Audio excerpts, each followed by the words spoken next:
سلامونه ګلونو زده کوونکو ښه راغلاست. بیا هم قدیرالله شیرزوی در سره دی. هیله د ټول به جوړ روغ تازه خوشحاله یاستئ. زه هم جوړ یم، مننه، کور مو آباد. ښه، دا راته وایي چې تیر درس کې ما تاسو ته کورنۍ دنده درکړې وه او کورنۍ دنده څه شی وه؟ څوک به اول ما ته ووایي چې کورنۍ دنده څه شی وه؟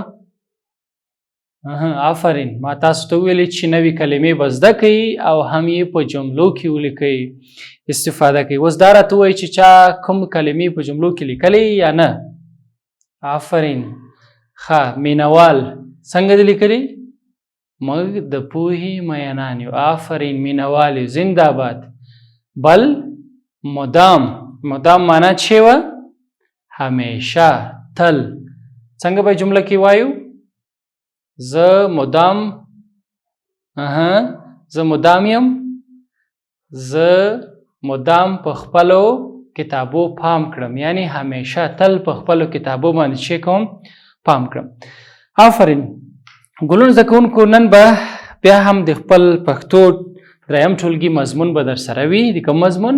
د پښتو. کوم مخ به موږ تاسو نن ولو؟ البته چې لسم مخ به لولو. صحیح ده؟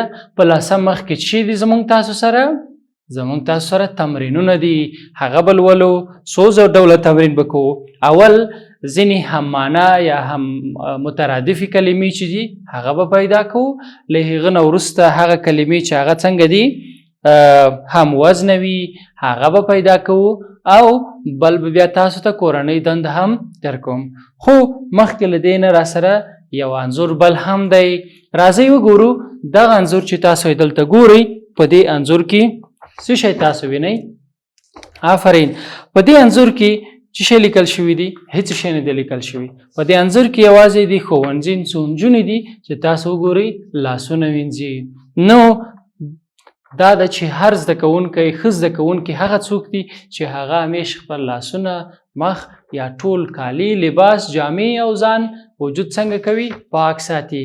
نو وګورئ دا هم هغه انځور دی چې موږ ته په ګوته کوي چې ښه زده کوونکي یا ښه زده کوونکي څوک دي. نو هر څوک چې وي، که هغه نجونې وي، که هغه هلکان وي، نو ټول باید څه شی وکړي؟ خپل لاسونه او ټول وجود، بدن، جامې او هغه لباسونه چې اغوندي باید پاک وساتل شي. نو پاکوالی هم له یو ښو څه څخه دی؟ خویونو، عادتونو څخه دی. بل انځور هم شته دی را سره، زه به تاسو ته ووایم، تاسو به ورباندې خبرې وکړئ. بیا په راتلونکي درسو کې به موږ ورباندې به خبرې کوو. صحیح ده؟ نو په دې انځور کې تاسو څه وینئ؟ دا به هم ستاسو کورنۍ دنده وي او ما ته ووایاست. صحیح ده؟ آفرین. ها، ګلونو زده کوونکو، بله پوښتنه ده چې تاسو باید فکر وکړئ. ولایتونه خو پیژنئ چې زموږ ستاسو هیواد کې څو ولایتونه دي؟ له څو ولایتونو څخه جوړ دی؟ 40. نو راځم تاسو نه یو پوښتنه کوم. د داسې یو ولایت نوم ماته واخلئ چې هغلته پکې ټکی یا نقطه نه وي. مثلا که تاسو وګورئ دلته ما ښوونځی لیکلی، ټکي شته ورته، صحیح شو؟ یا مثلا الف ته کوم ټکی لري؟ نه. مثلا ب دی، دلته ټکی لري. صحیح ده؟ نو تاسو ماته داسې ولایت نوم واخلئ چې دغه ټکي پکې نه وي. هغه به کوم ولایت وي؟ فکر وکړئ، کوم ولایت به وي چې یو ټکی هم ونه لري؟ زه به تاسو ته یو نقل درکم چې هغه ولایت چې دی په لام باندې شروع کیږي. په څه شي شروع کیږي؟ په لام باندې. نو چې په لام باندې شروع شو څه به وي؟ فکر وکړئ.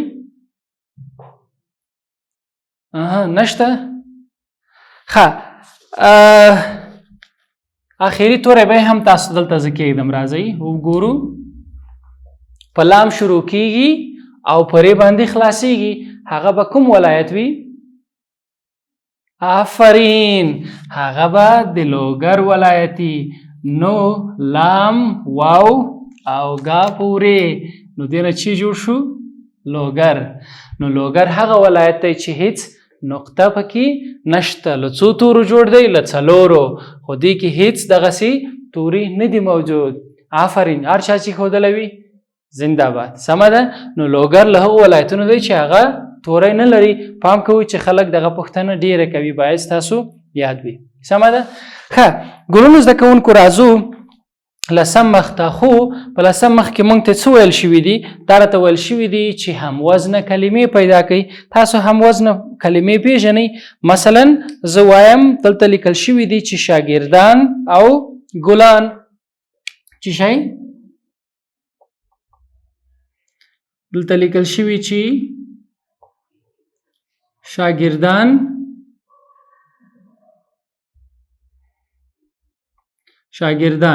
نو د شاګردانو سره هم وزنه به کومه کلمه وي آفرین نو ګلان نو موږ وایو ګلان شاګردان صحیح شو شاګردان ګلان راځي بل پیدا کو چې هغه څه ته ورته وي ګلانو ته ورته وي یا هم شاګردانو ته ورته وي مثلا موږ وایو چې مینان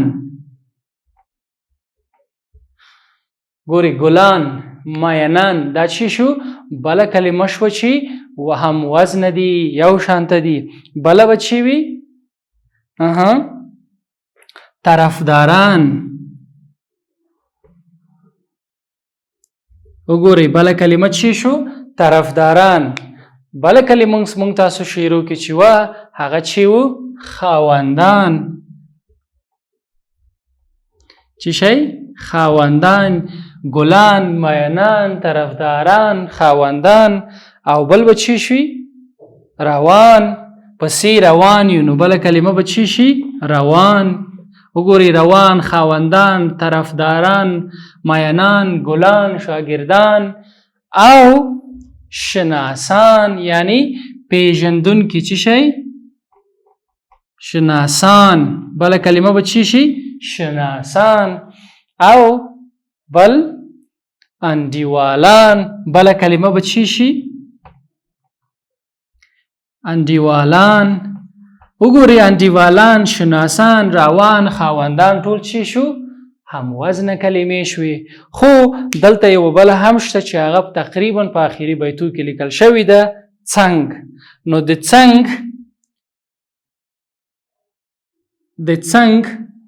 هم وزن کلمه به چی وي څنګ آفرین جنگ صحیح شو وګورئ چې څنګه جوړ شو څنګ جنگ دا دواړه هم خپل منځو کې څنګه دي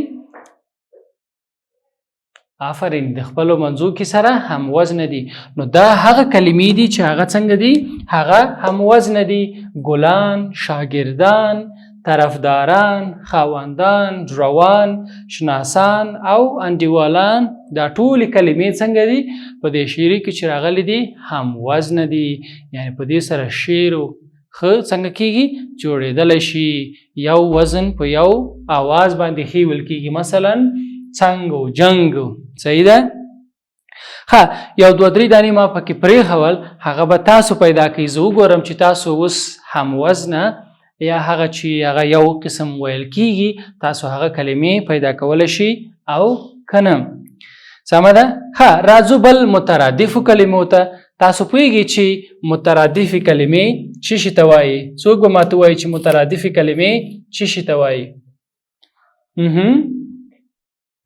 ها مترادف کلمې هغه دي چې د لیکلو شکل بیل وي خو څنګه وي معنی یو شانت وي په معنا کې سره یو شانت وي خو د لیکلو مثلا چې شي څوک به ماته وایي چې مترادف کلمې کومې کلمې دي مثلا که زه وایم چې زده کوونکی